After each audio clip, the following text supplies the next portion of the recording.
I have a trade idea for the Cleveland Cavaliers, and it is perfect. Kyle Kuzma, a.k.a. Kuz, a.k.a. NBA champ, a.k.a. the foundation of the fun Lakers before LeBron got there, coming to the Cavaliers to mix things up. Hey everybody, Billy BB back with you on Cavs Digest, ready for a fun one with you. Very excited today. We appreciate you tuning in.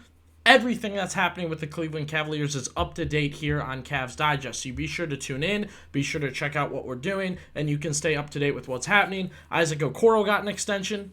We're talking about season predictions for the Cavs, things happening with the Cavs, and of course, Media Day and training camp coming in hot here at the end of September. So when you tune in with Cavs Digest, when you subscribe with Cavs Digest, you get that opportunity to kind of keep up to date, to kind of keep up with what's happening. We're growing. We're covering new things here on Cavs Digest, and we appreciate everybody who tunes in. And be sure to leave a comment. Disagree with me, go ahead, throw it back in my face. I'm all right with that. The Okoro video was one where people had a lot to say about that. I stand by what I said. They got a steal, they got a robbery on that. You can go back and watch and leave your own comment. Disagree with me today if you want. We're going to have an interesting discussion about Kyle Kuzma. Be first to subscribe before we get this thing going. So, about Kuz, about the man they call Kuz, Kyle Kuzma. A lot of swag in this small forward from Utah. Made his name with those young Lakers, that Lonzo Ball, Kuz, Julius Randle, Larry Nance Jr., I think D'Angelo Russell, they did a little time together. He's got swag, man, and don't the Cavaliers need it? This is a trade target for me as we loom towards training camp, as the Cavaliers get things figured out. They're running out of time to do something like this, but hey, they could do it early in the season. They could do it midway through the season. We will see. This is just something to keep in mind. Kyle Kuzma, an option for the Cavaliers. He's done well against them. He has done well with the Wizards. He's done well with the Lakers. Has he been a superstar, a need-to-pay highly guy? Not necessarily. We will jump into that. We will take a look at Kuzma's stats over the past few years. We'll kind of recap who he is as a player and what he kind of does well and why the Cavaliers should consider him. And then if you're thinking, I don't know, I mean, who would we even trade for him? Relax, I got you. Mock trades, NBA trade machine, all of that at the end of this video. So, taking a look at Kuz. This is a guy over the past few years who stayed pretty consistent. If you want to argue good stats, bad team guy, fine. Have at it. 22 points per game, 6 rebounds per game, 4 assists per game. Doing it all on the offensive end of the floor. Great size, 6'9", 29, I think right in his prime. 29 and 30, I think, is the end of his prime. So you're getting kind of that good piece of Kyle Kuzma towards the end of things. Can do some things just because he's athletic on defense, create some turnovers, do some things to kind of force pressure on the other end of the floor, and he can hit his threes, right? He can hit his threes pretty consistently when he's open, but then, of course, you're dealing with a guy who's got that swag, who's got that creation to kind of make things happen, and I think the Cavaliers need that. Which brings us to a point talking about who Kuzma is. NBA champ, don't forget it. Los Angeles Lakers, if you want to argue the bubble title, you're talking to the wrong guy. The players themselves respect the bubble title, so you should too. Kuz was on that team. He had swag. He had energy. I think he still has that. He has a certain coolness to him. Cavaliers need it. Sorry to say, they need it. I love the guys on the Cavaliers. Some of them are squares. They're not big-time, exciting personalities, and Kuz isn't a troublemaker. He's just a fun personality. So if you're getting a microwave scorer with swag, with presence, and with fun, I love it.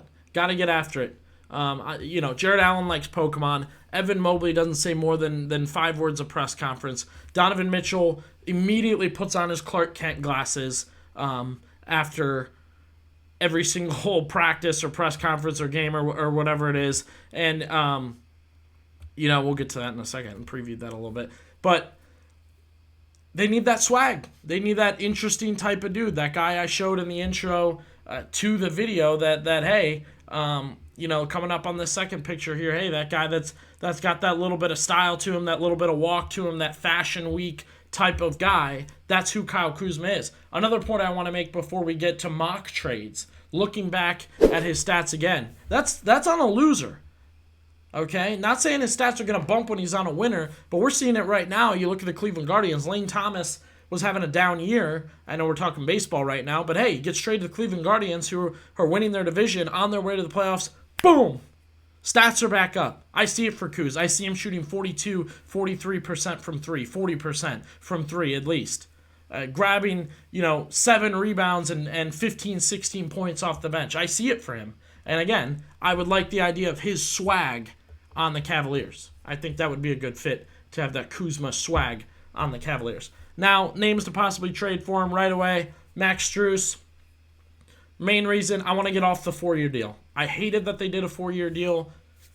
I think you've seen what he can do. His good, his bad, his ugly, his best. It's not good enough. Max Strus is a guy I'm throwing in the trade. Another one, and this will please a lot of Cavs fans, George Niang. Same thing. Yes, you are trading the guys you signed last offseason. This gives you the ability to get a new player in there, to change things up, to try something new. And again, I'm thinking deadline if they're not seeing something new and not seeing what Kenny Atkinson enjoys. And you're scrapping 2 4-year deals you never should have made. George Niang and Max Strus were unplayable. I repeat, unplayable for the Heat and the Sixers, and then the Cavaliers went out and signed them. It was ridiculous from the start. It's ridiculous now after they played.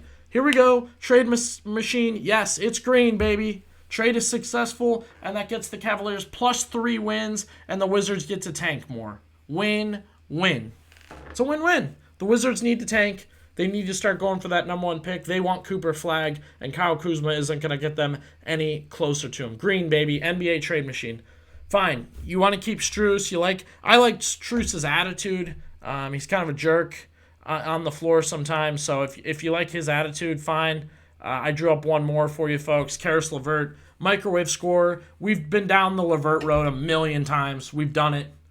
He only has a year left, so you want to keep the asset in Kuzma. Then, go ahead and keep him. He signed that extension not too long ago. So, Kuzma, an option for the Cavaliers. I like his swag. I like his pedigree as a champion. I like the idea of him coming to the Cavaliers, changing things up, doing something new. They need it. You go into an offseason where, hey, get a little swag. Get a guy that just flew in from Fashion Week. Get a guy that has a supermodel girlfriend. Get a guy that's got a ring on his finger. Yes, NBA champ. Don't forget it. I said it once. I'll say it again. NBA champ. All right? Make sure you subscribe to Cavs Digest. Drop down into the comments. What do you think? Kyle Kuzma for Max Strus and George Niang. That all right with you? Kyle Kuzma for Karis LeVert and George Niang. That all right with you? Let us know down in the comments. And be sure to subscribe to Cavs Digest for more stories and ideas like this.